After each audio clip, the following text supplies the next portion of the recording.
Booktube. My name is Dee, and I'm actually not sure why I'm filming myself right now. I dislike filming myself on camera. I have zero editing skills. Lighting is terrible. The audio of this video is probably gonna suck. I don't know. I don't know what I'm doing, but I guess there really comes a point in everybody's life when we just really feel the urge to, I don't know, document the things that we love, the things that we enjoy. And I have a confession to make. I've been neglecting my books. I've been low profile on reading for the past year and a half. Pretty much ever since the pandemic hit. Since I started working from home, I've been doing nothing but streaming and binge watching Netflix, which I guess speaks a lot about my priorities.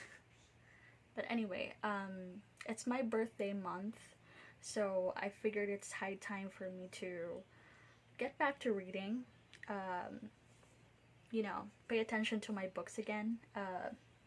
This is my bookshelf, by the way. I know it's cliche, but I arrange it by book colors just because, I feel very inspired and jealous whenever I watch booktube videos, which I've been doing for as long as I can remember. My dad built this bookshelf for me, and I thought as a first video, I'm gonna talk about the books that I've contemplated on picking up, since that's what we do whenever we would like to get back to doing something that we have not been doing for quite some time. We overthink, right? So I thought I would discuss the books that I contemplated on being the first book that I'm gonna start with. I started doing a record of this journey, this process of getting back to reading. Not really because I want to get views or anything. It'd be amazing if I would meet new friends here in BookTube. There are a lot of really amazing Filipino booktubers that I would love to be friends with. But anyway, I just really wanted to hold myself accountable because I think this process would make me feel more compelled to read more, and I really want to do that for the rest of the year and the years to come. So here are the books that I thought of reading for this month. 너무 척하지 마. 최선을 다하고 있는데. What's really funny, when I gathered the selection of books that I'm gonna be choosing from, I realized that they were actually all gifts to me, which probably speaks a lot about how terrible I am as a person, but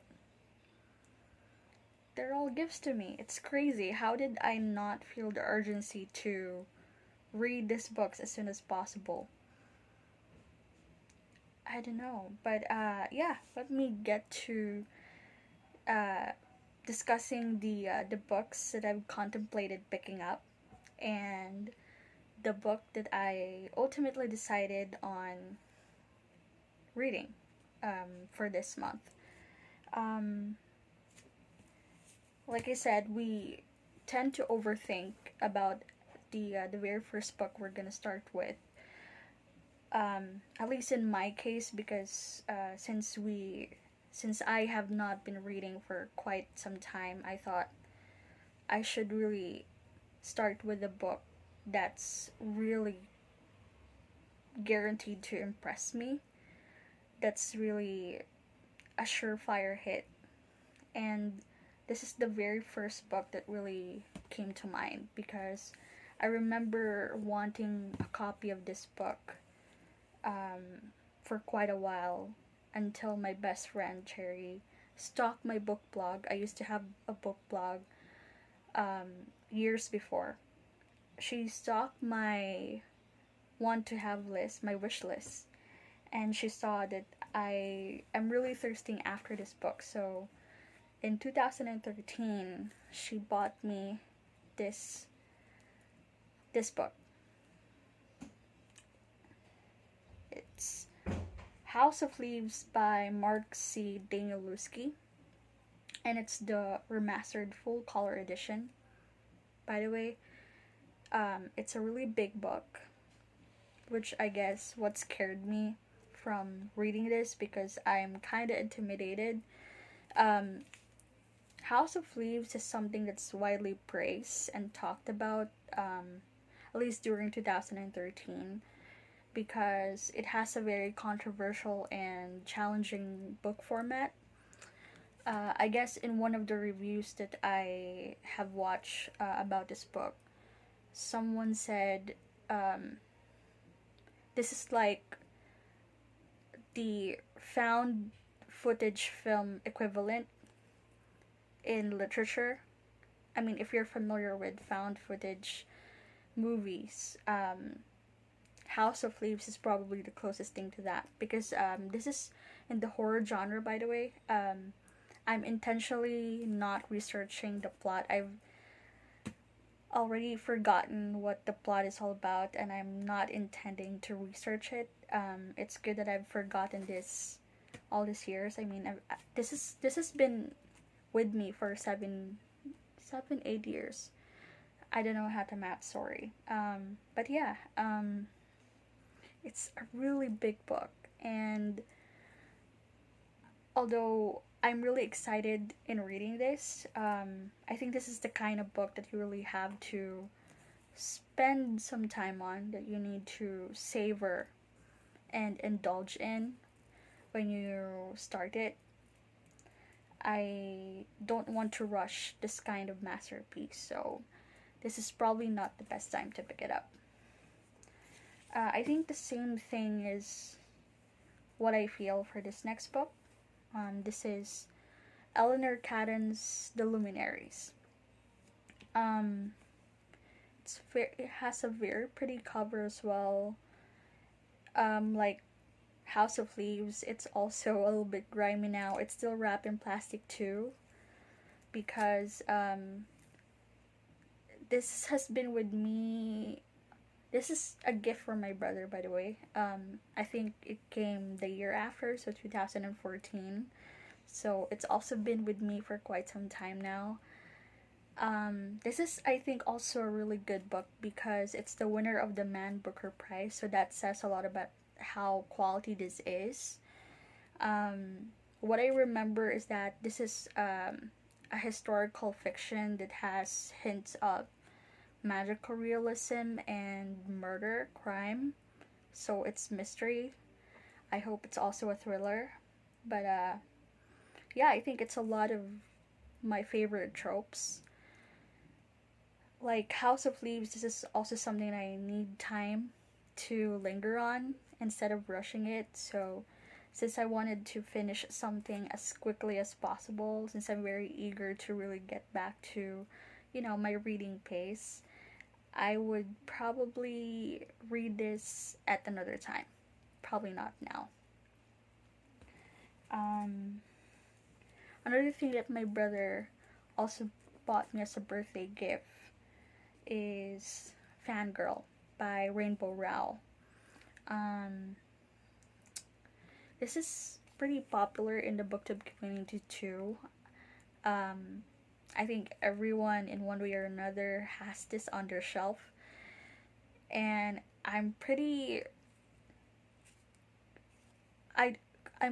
why I also haven't read this for so long. It's still also wrapped in plastic, by the way. I don't know. I love Rainbow Rowell, by the way. I've read a lot of her books. My favorite is Attachments. I don't know what's keeping me from reading this one. I'm a fangirl in real life, so definitely this is an inspired choice by my brother. I don't know. I really don't know what's keeping me from. Am I afraid it's gonna be, so close to hitting home. I'm not sure. But all I know is that right now I'm not really in the mood for romance. I know it's probably a light, breezy, cute read, but that's not really what I'm craving for at the moment. So probably a few months from now, I'll go pick this up. And then another thing which I quickly discarded in my selection is don't get me wrong, I really love this book. I'm very interested because I've actually read a couple of pages of this book and I really find it enjoyable. I guess I was just really busy with work when I started reading this, so I kind of stopped and didn't pick it up anymore. This is a Christmas gift from my workmate, Dan. His name is Dan. From the last on-site Christmas party that we've ever had, because since then the pandemic hit and then every party has now turned virtual, right? So this is a classic. It's a really good paperback classic of Don Quixote, Miguel de Cervantes. I'm quite familiar with this one, but I haven't really read it in full. So he highly recommends this one, and I also am looking forward to finishing this book and updating him. So I hope Dan never finds this video, but I'll get to it, Dan, don't worry. And then here's the book that I ultimately decided on picking up. Because this book holds special significance to me because the author mailed it to me herself. It's also been with me for quite a long time now. I also don't know why I've delayed reading this for that long. But anyway, it is A.S. King's Glory O'Brien's History of the Future. So this was sent to me by A.S. King herself in 2014 because I won a poetry contest book giveaway that she ran on her blog during that year when this one came out, and she was nice enough to even sign it using my name, so I was really surprised. But yeah,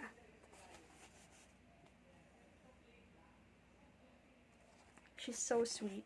A.S. King is really one of the nicest humans out there, and on top of that, she also gave me this cute bookmark of perhaps my favorite novel of hers so far.